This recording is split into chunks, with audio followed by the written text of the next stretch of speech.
안녕하십니까 애청자 여러분, 놀라운 부동산 놀보입니다.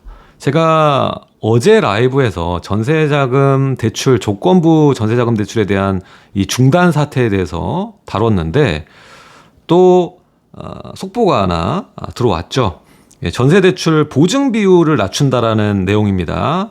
이게 금융공사나 허그나 서울보증보험에서 원래 보증 비율이 100%라고 보시면 돼요. 100% 정도로 해주고 있었기 때문에 은행에서는 그렇게 까다롭게 굴지 않고 전세자금 대출이 나갔단 말이죠. 근데 이거를 보증 비율을 낮추겠다라는 거예요. 80%만 보증을 서주고 나머지는 너네가 책임져야 된다. 이렇게 부담이 생긴 거죠. 부담이. 그러니까 막 나갈 수가 없는 거예요. 대출이 이제. 그래서 이 보증서만 믿는 무분별한 대출 자제 효과를 기대한다라고 나와 있고요. 전세값이 올라도 부담 없이 대출받던 우리 임차인들도 5억까지 탁탁 받았던 그 관행도 줄어들 것으로 예상을 하고 있다. 이건 왜 그러냐면 결국에는 올해 들어와서 또 주택담보대출도 늘고 하니까 사실 전세자금대출은 주택담보대출에 비해서 증가폭이 그렇게 크지 않았는데도 불구하고 미리 이 가계빚의 수치를 제어하기 위한 수로 판단이 됩니다. 그리고 이 전세라는 거는요, 성역이었어요. 우리가 문재인 정부 때도 DSR 처음 시행할 때 전세도 DSR 한 해 만에 중간에 한번 대출 총량제 해가지고 대출이 한 번 안 나왔었죠. 21년인가 그때 아예 안 나왔었잖아요. 3개월 동안. 약간 그런 일련의 사태들이 나왔을 때 결국에는 이 전세 임차인들, 임차 수요들은 지켜주는 방향으로 규제를 하려다가도 안 했단 말이에요. 근데 약간 우회한 방식인 거죠. 이렇게 보증 비율을 낮춰서 전세자금 대출을 까다롭게 그리고 받을 수 있는 사람을 줄이는 이런 금액도 줄이고 수요도 감쇄시키는 이런 효과를 기대해서 가계빚을 줄이겠다라는 그런 의지로 판단할 수가 있겠습니다. 전세자금 대출의 100%까지 보증을 해줘서 무분별하게 대출 원인으로 지목돼 왔던 이 전세자금 대출 보증보험의 보증 비율이 80% 이하로 내려간다. 자기 책임이 생기는 만큼 은행이 대출 심사를 더 깐깐하게 보게 되면서 소득을 보겠죠. 이자를 지급할 수 있을지 이런 것들을 확인하겠죠. 그러면서 이 가계부채 증가세를 억누르는 효과가 나올지 주목을 하고 있다. 결국에는 이 전세는 안 건드렸는데 전세를 건드리겠다라는 거예요. 이미 은행권에서도 조건부 전세 대출을 중단하겠다고 이미 신한은행이 선언을 했고 그 은행뿐만 아니라 5대 은행 확산될 겁니다. 정부의 기조기 때문에 이게 토탈 확산될 가능성이 높고 거기에 플러스해서 이런 보증 비율까지 내려버린다라는 건 이건 정말 큰 것 같아요. 그래서 원래 90에서 100에 달하던 그게 70, 80 수준으로 20%가량 내려가게 된다라는 거죠. 이렇게 되면 은행이 이제 무지성으로 전세자금 대출 서류 몇 장으로 빌려주지 않을 겁니다. 더 요구를 하겠고 이게 안 나오는 건 아니죠. 근데 금액이 감소될 가능성이 높아요. 이렇게 되면 보증비율 낮아지면 대출 나오는 금액이 감소될 가능성이 높아 보인다. 그러면 이게 우리가 지금 주택담보대출은 DSR이 있는 거잖아요.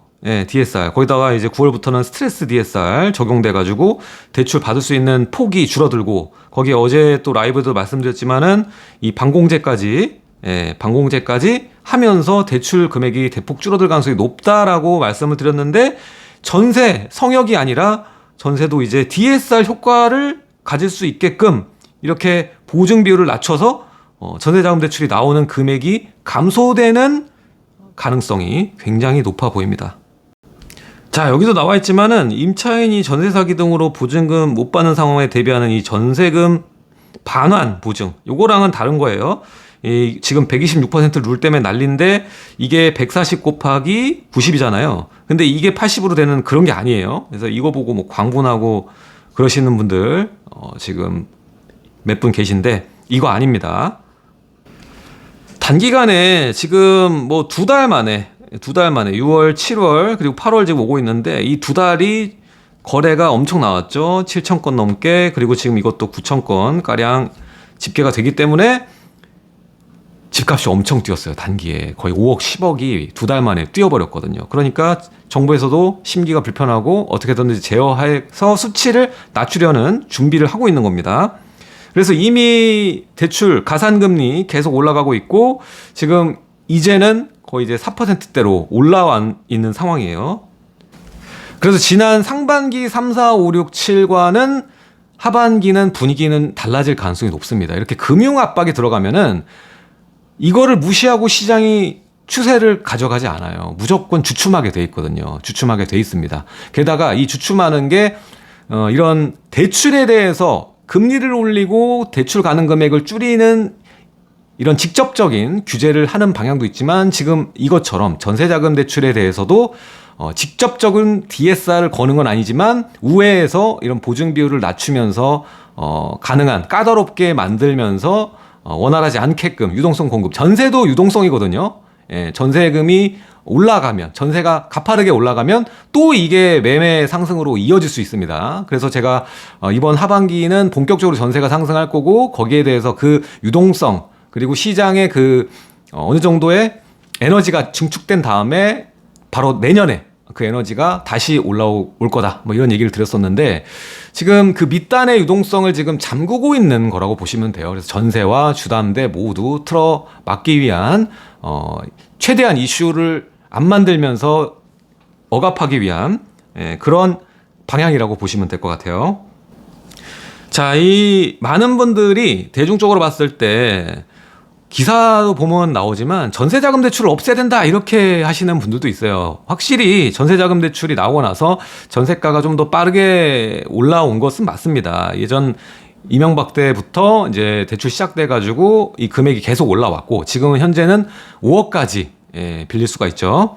그래서 임차인이 보다 전세자금을 쉽게 확보할 수 있도록 지원하는 기능이 있다. 그래서 지금 현재는 1주택자는 3억까지, 무주택자는 5억까지 빌릴 수가 있어요. 그러다 보니까 그렇게 까다롭지 않거든요. 그래서 전세금이 조금 어느 정도 올라가도 턱턱 대출 받고 하는 게 이제 거의 관습화되어 있는 상황입니다. 사실 근데 전세자금 대출 때문에 이게 문제가 많이 발생한 건 아닌데 이게 명분이 사실 부족하거든요. 이 보증 비율이 90에서 100에 달하는 달에서 은행이 심사도 제대로 안 하고 준다. 이게 문제다. 뭐 이렇게 얘기하는데 이렇게 줘가지고 이게 뭐 못 갚고 그 금액이 눈덩이처럼 불고 손해를 만약에 주택금융공사나 허그나 뭐 서울보증보험이 많이 봤다. 이러면 명분이 되겠지만 그게 아니란 말이에요. 예. 지금 문제는 LH가 문제란 말이지. 여기 명분을 이렇게 표현을 했는데 임차인도 전셋값이 오르는 상황에서 부담 없이 대출을 받는 이게 부작용이다. 부작용이다. 그래서 이 전셋값 상승기에 수요가 줄지 않고 오히려 대출, 가계부채 증가하는 결과로 이어져 왔다. 예, 이거를 명분으로 생각을 하는 것 같아요. 가계부채가 늘어나는 걸 어떻게든 막기 위해서 전세도 건드리는 시점인 거다. 근데 이게 또 시간 지나서 내일이나 반대 기사 나올 수 있어요. 항상 뭐 손바닥 뒤집듯이 뒤집을 수 있으니까. 자, 이렇게 보증기관들이 보증 비율을 내리게 되면 금융회사랑 임차인 모두 이 전세 대출하고 거래에 신중해질 수밖에 없다. 일단 까다로워지죠. 그래서 소득 없는 분들이나 뭐 이런 분들은 받기가 더 어려워질 거고 은행에서도 이제 자기가 부담해야 되는 그 퍼센테이지 비중이 높아지니까 좀 더 덜 빌려주려고 하고 하겠죠. 그리고 어저께 조건부 전세자금 대출 중단 사태랑도 비슷한 건데 이렇게 갭 투자, 전세 끼인 주택 매입 이걸 억제한 효과도 이것 때문에 나올 거다라고 예상하고 있는 거예요.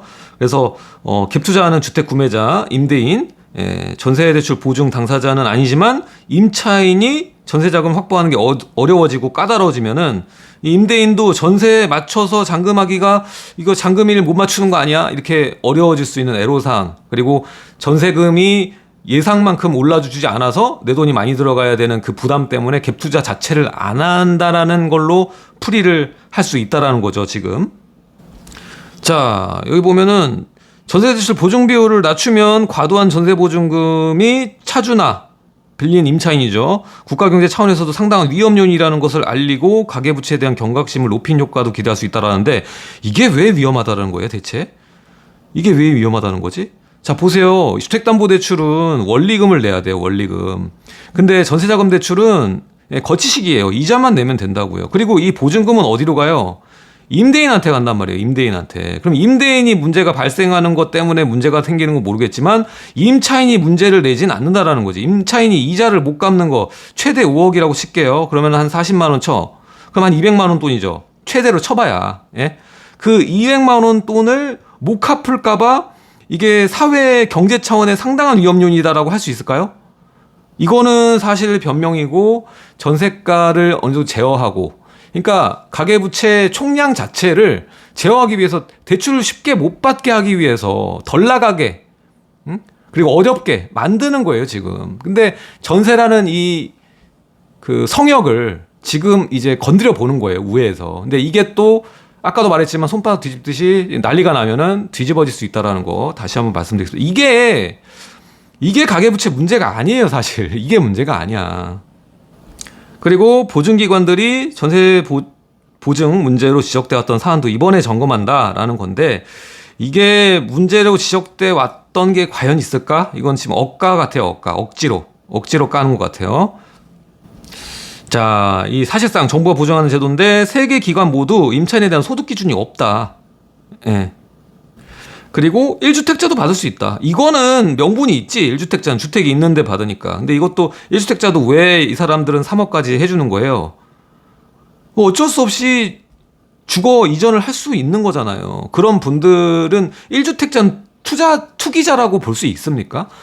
실제 수요자가 실제로 병이나 뭐 학교나 직장 등을 이유로 얼마든지 이사할 수 있는 거거든요. 근데 이것까지도 조이는 명분으로 삼는다라는 건 정말 억지로. 예. 전세 대출이 가계부채 증가가 주된 원인으로 지목됐지만 서민용이라는 인식 때문에 손을 못 댔었다. 성역이었다. 그리고 DSR에서도 빠져 있었던 이 전세 대출 정책 무기지. 예, 이것도 관리 목적에 산출하는 등 제도 개선을 한다. 그래서 지금 신생아 특례가 지금 나가고 있죠. 근데 신생아 특례도 거의 대환에 많이 쓰였고, 생각보다 우리가 전에 특례 보금자리로는 정말 많이 쓰였어요. 예, 30조 넘게 쓰였는데, 요거는 주택담보대출용으로 주택을 매수하는 용도로 쓰인 금액이 몇 조 안 돼요. 몇 조 안 됩니다. 지금 제가 전에 봤을 때가 한 2조 가까이 됐었는데 지금 뭐 얼마인지 모르겠는데 하여튼 그렇습니다. 많이 안 써요. 생각보다 신생아 특례는 많이 안 썼어요. 근데 저번에 특례 보금자리로는 정말 많이 썼고.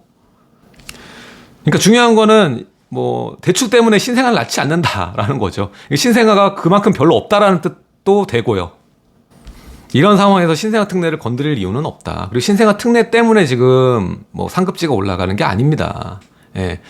확실히 23년과 24년의 이 특례 대출은 성질도 다르고 쓰인 용도도 달라요. 아무튼 정리를 하자면 이 원래는 100% 보증을 해주던, 어차피 우리 거의 서울보증보험 많이 쓰잖아요. 금액 최대한 많이 해주니까. 그러다 보니까 보편적으로 이거 쓰다 보니까 100% 보증이 80%까지 내린다. 그래서 은행이 20%에 대한 부담감을 안게 되고, 그에 따른 대출 금액, 그리고 금리, 그리고 조건, 이 세 가지에 영향을 미칠 것으로 지금 판단이 됩니다. 어쨌든 하반기 시장 가면 이러한 금융 총책, 스트레스 DSR, 그리고 가산금리, 가산금리도 뭐 3, 4월 비해서 거의 1% 올라갔어요. 1%. 미쳤지 진짜. 은행 그 금융채는 내려갔는데 금리는 올라간, 미리 대비하는 거라고도 볼 수 있겠죠. 어떻게 보면. 금리 본격적으로 내려가면 집값도 폭등할까봐 미리 가산금리 올려놓는 조치일 수도 있습니다. 어쨌든 요거, 그리고 성역이었던 전세까지도 지금 제어하는 방향으로 추세로 가고 있다라는 거. 올 하반기 강한 이 전세가의 상승 지켜봐야 될 것 같습니다. 제 생각에는 이 전세 대출에 대한 보증 때문에 전세 금액, 전세 시세 상승을 막을 수 있을 거라고 보지 않거든요. 거기에도 불구하고 올라갈 거라고 보는데, 과연 이게 시장에서 여론을 어떻게 만들지, 이번 정부에 굉장히 부정적으로 작용될 것 같은데, 이건 신중해야 될 거라고 저는 판단을 합니다. 이게 그냥 또 하나의 기사 해프닝으로 끝났으면 하는 생각도 있어요. 이게 사실 명분이 안 됩니다. 명분이 안 돼요. 그래서 제대로 좀 보셨으면 좋겠습니다. 자, 오늘 속보 새로 화면으로 전해드렸고요. 내용 좋으셨다면 살짝 밑에 보시면 좋아요 버튼 누를 수가 있습니다. 좋아요 눌러주시고, 그리고 밑에 고정 댓글 누르시면 제가 오프라인 강의 일주일에 한 번씩 하죠. 오프라인 강의 오실 수 있는 참여 링크가 있습니다. 그거 누르시고 부동산 전략 그리고 입지 이런 것들을 저희가 골라드리니까 꼭 한번 와서 들어보셨으면 좋겠습니다. 자, 오늘 내용 여기까지 하도록 하고요. 다음 시간에도 속보 나오면 바로바로 알려드리도록 하겠습니다. 지금까지 놀부였습니다. 감사합니다.